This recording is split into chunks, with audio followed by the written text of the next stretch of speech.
Please rewind this cassette. You know what? I love Tom Cruise. I don't care if the son of a bitch is crazy. Tom Cruise is one of the great icons of modern America. He's like our Jackie Chan or something. I mean, really, look at this guy's filmography. Look at the crazy stuff he's done over his long career. And I don't know, I just feel like he gets a bad rap. Now, I know everybody switched around on this, and now we live in an era where everyone loves Tom Cruise again, especially with the new Mission Impossible films, which have all gotten good reviews and done really well at the box office. But I have to say, I feel like for us hardcore Tom Cruise fans, we're a little upset that everybody just decided they loved him again after the Scientology stuff cooled down long enough. I'm here to make a video for the real Tom Cruise fans, the ones that have stuck with the guy for his whole career. We've been there since the beginning. Well, I technically wasn't there at the beginning because I wasn't even alive when any of those movies came out. This includes like Taps and Losing It, but those are both fucking great movies. These are my top 5 Tom Cruise movies. Now, there is some rules here, okay? I'm not just picking movies that I think are better that Tom Cruise happens to star in. Tom Cruise has to have a very prominent role in the movie, mostly in a leading sense, but there will be one mention of him in a supporting role. The movie has to have those Tom Cruise-esque qualities. It can't just be a film that isn't very much of a Tom Cruise film. Like I would say The Last Samurai isn't much of a Tom Cruise film. That's more of like an Edward Zwick film. He's basically remaking Glory, but with samurai. No, these are films that give us a good look at Tom Cruise, the actor, the movie star, and the types of stories that he is drawn to. You're going to be surprised, though. I'm going to leave out some big ones here, like Top Gun's not going to be on this list, because one reason, Top Gun isn't a very good movie, and two, it isn't a great example of Tom Cruise, even though Maverick is awesome. He just didn't take my breath away. No, these are going to be films that really just, are the epitome of the cruiseness. I'm going to take you on this cruise with me. So instead of all this talking about it, let's just get into it. Okay, number 5 on top 5 Tom Cruise movies. I mean, this was a tough one because do you put Cocktail in here? Do you go Days of Thunder? Do you freak everyone out and go with The Firm? I mean, really, is The Firm going to pop in here? Now, as far as movie quality goes, I would actually put Eyes Wide Shut in the list because I do think it's one of the best films of the 90s, but unfortunately, Tom is a little miscast and isn't great in the movie. I hate saying it. I love Tom, but yeah, I think I would have preferred the Steve Martin angle that Kubrick wanted to go with earlier. Anyway, my number 5 pick is one that is going to kind of sneak in there, and that's going to be Minority Report by Steven Spielberg.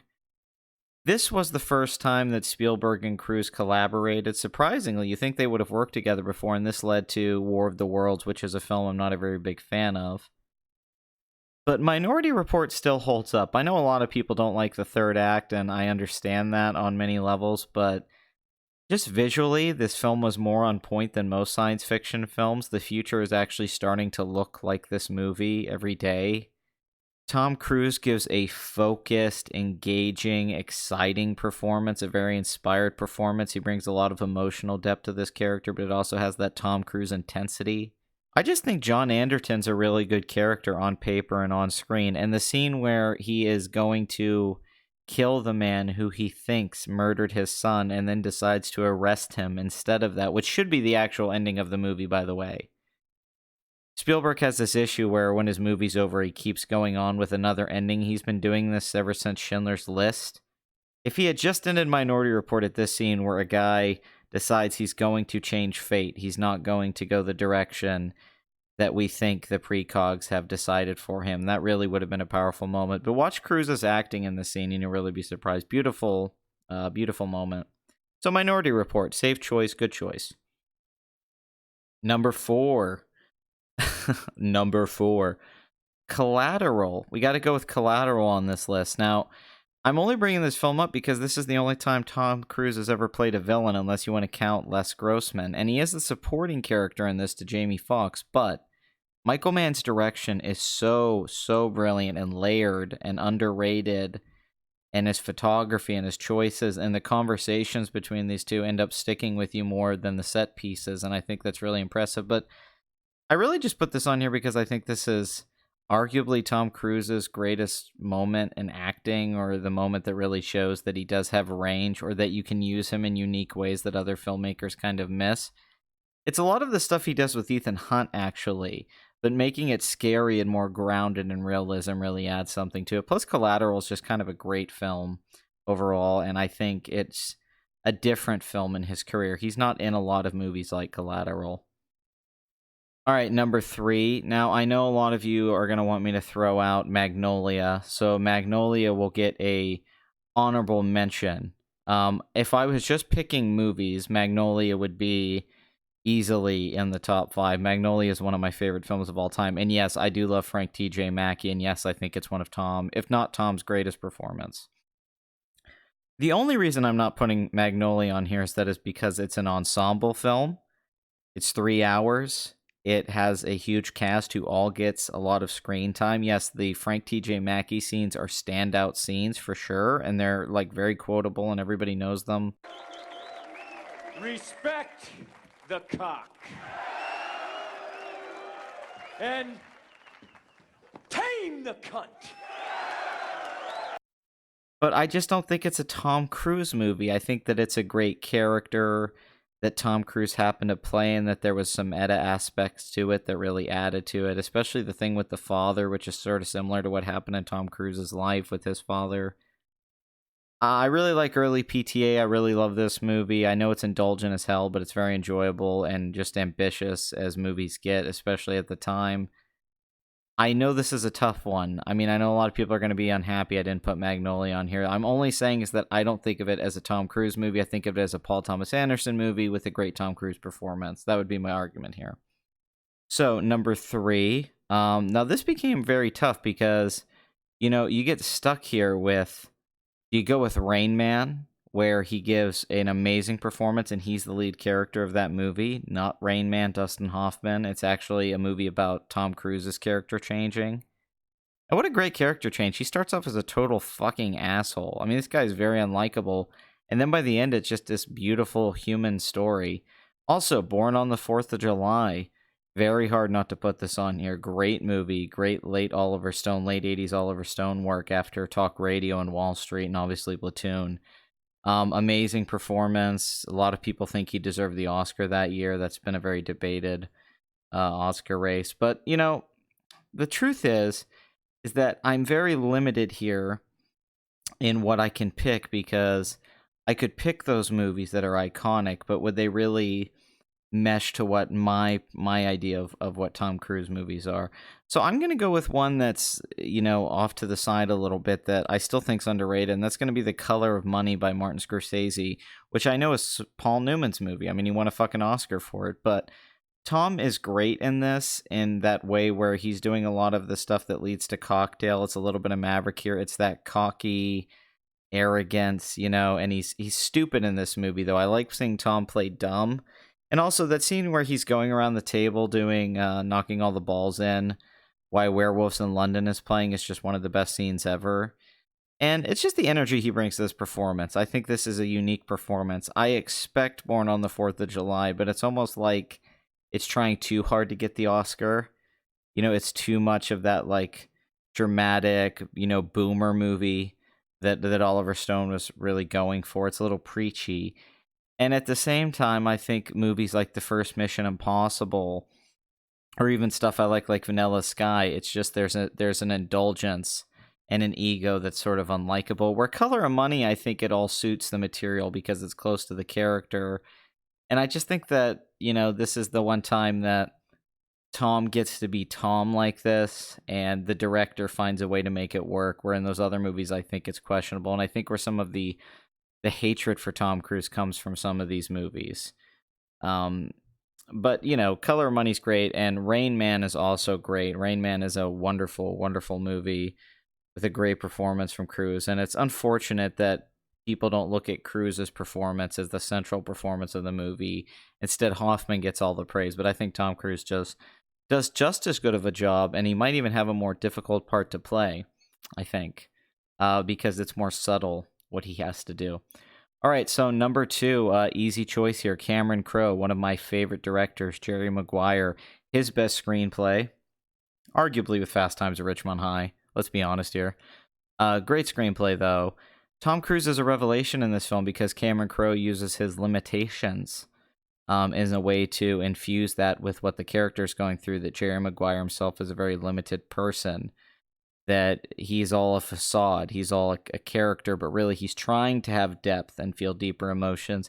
That's what makes the "You Complete Me" scene so powerful, and that's why Tom's so perfect in that scene, is he's trying to find the words to say how he feels. He's trying to communicate to his wife that he loves her and he wants to keep her, but he just says the cheesiest shit ever because he can't think of anything better to say, which makes that cheesy stuff really work because this is the best this guy can do.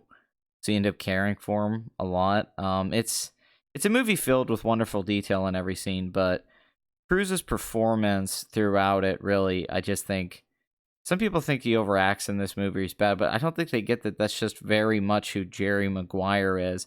And this character very much feels like a spiritual, future look at who he played in my number one movie, and that's Joel in Risky Business, which is still the definitive Tom Cruise movie for a few reasons.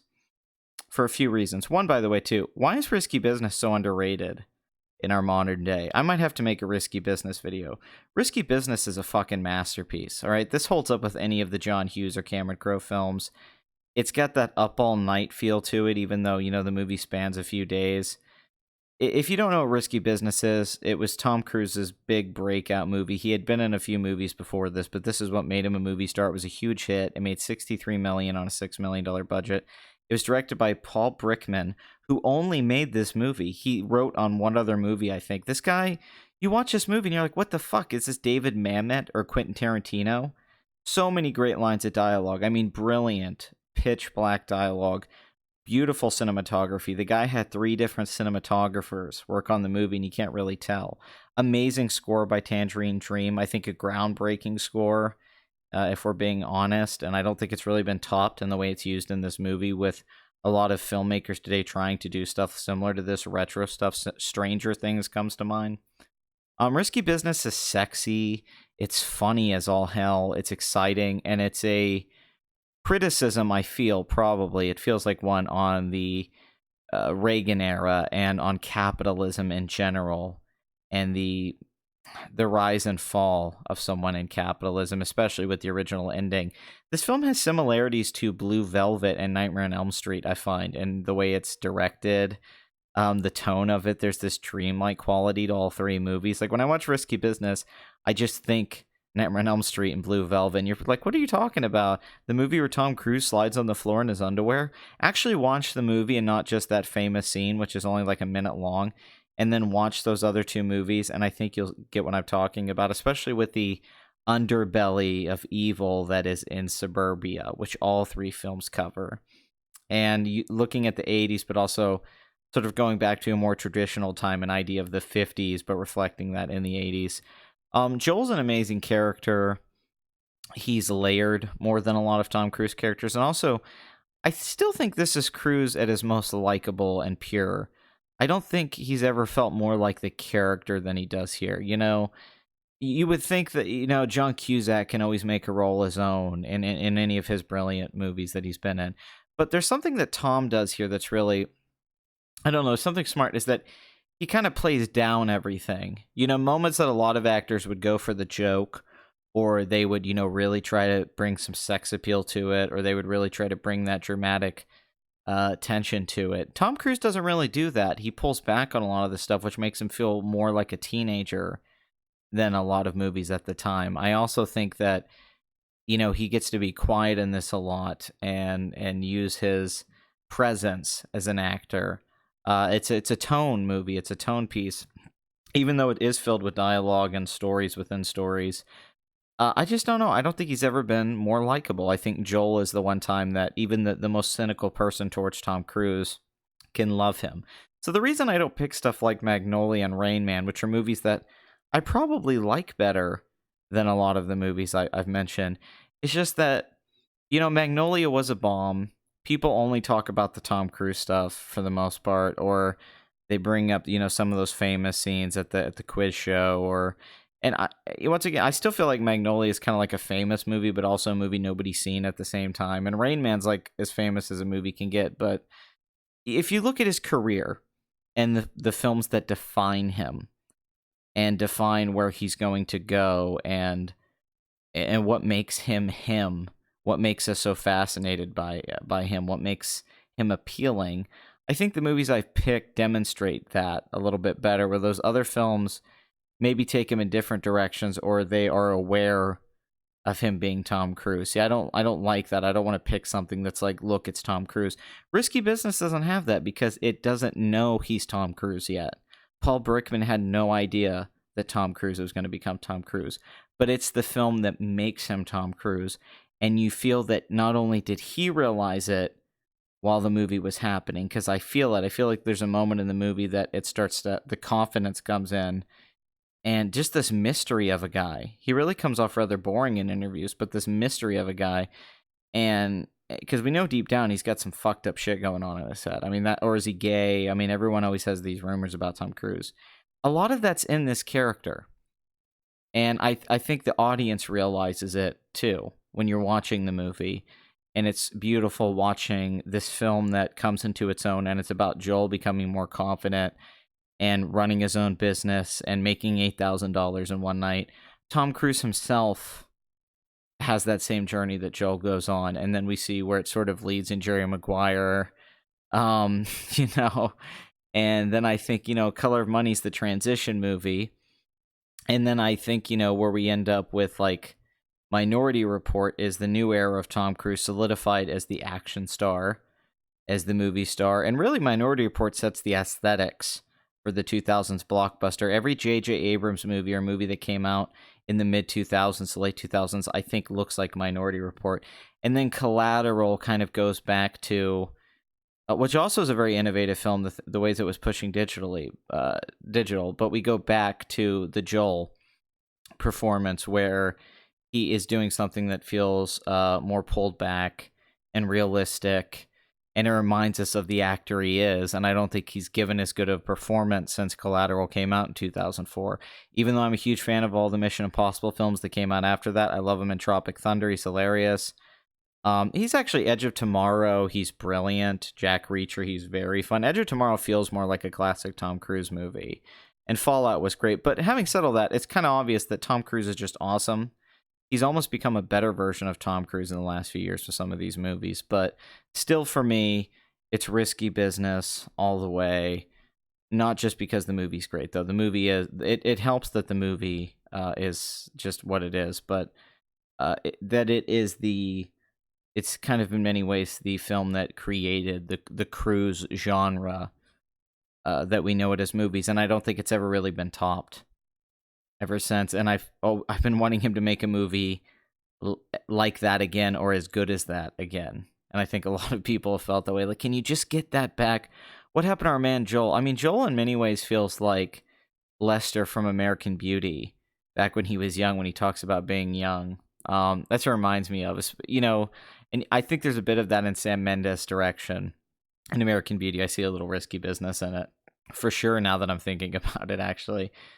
But him doing the voiceover and really getting in his head, that connects you with Tom. But like I said, he's just in so many great movies, you can pick your own. I mean, if you're an American Made, if you're a Valkyrie, I totally get that. If you want to go with like Ghost Protocol because of the stunt sequence, that makes that more of a definitive movie, I agree. If you feel that way. Don't pick Far and Away. That's ridiculous. And don't pick Legend. But everything else, pretty great. Even, fuck The Outsiders. I mean, he doesn't have a lot of dialogue in that. By the way, Tom Cruise's first role was in a movie called Endless Love, which is a movie where two teenagers keep banging until, I believe, somebody burns a house down. And Tom Cruise is in it wearing jorts and a shirtless. Isn't that just fantastic? Anyway, thank you for watching. If you're a Tom Cruise fan, let me know what you think in the comments section. And here's hoping that Top Gun Maverick is awesome, because as I said, I'm not a big fan of the first Top Gun. I mean, don't get me wrong, I love it in the same way everyone else does, but it's not a good movie. So let's hope that Top Gun Maverick is actually a good movie. And Tom Cruise can do it again because he somehow keeps doing it. It was great. At the premiere, he came up to me and he goes, "Can you believe we were in that movie?" And I was like, "I can't believe you were in that movie." I was like, "You're Tom Cruise." I was like, "Yeah, you."